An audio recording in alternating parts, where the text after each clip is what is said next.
I have 4-year-old identical twins. And obviously, as you can imagine, conflict is something that occurs regularly in my household. So I've been working on, as a mother, this process called work it out. And so what I tell the girls when they're in conflict, I say, I don't intervene, I just say, girls, you're in conflict, you're struggling, you need to work it out. You need to come and problem solve.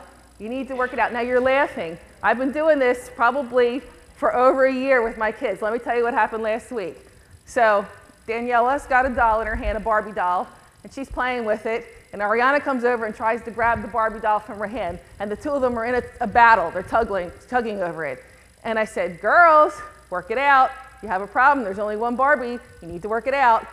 And my daughter Daniela says to Ariana, well, why do you want this Barbie? There's a whole basket full of Barbies over there.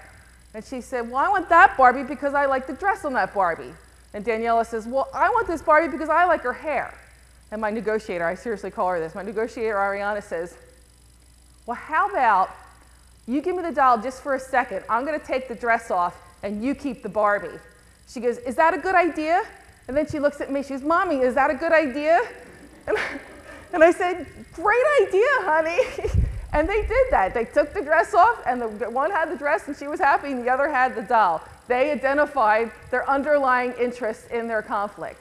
They're only 4 years old, right? And you laughed when I started telling you, but they have now, because of me forcing this issue on them, to work it out. Now, I think I was such a proud mom, right? The conflict resolution mom, right? My kids worked it out. But this is something that can be cultivated. It's something that can be taught and something that can be processed on a regular basis. So clarifying the underlying concerns, that's your next step of this. And then you need to understand what some of the alternatives are.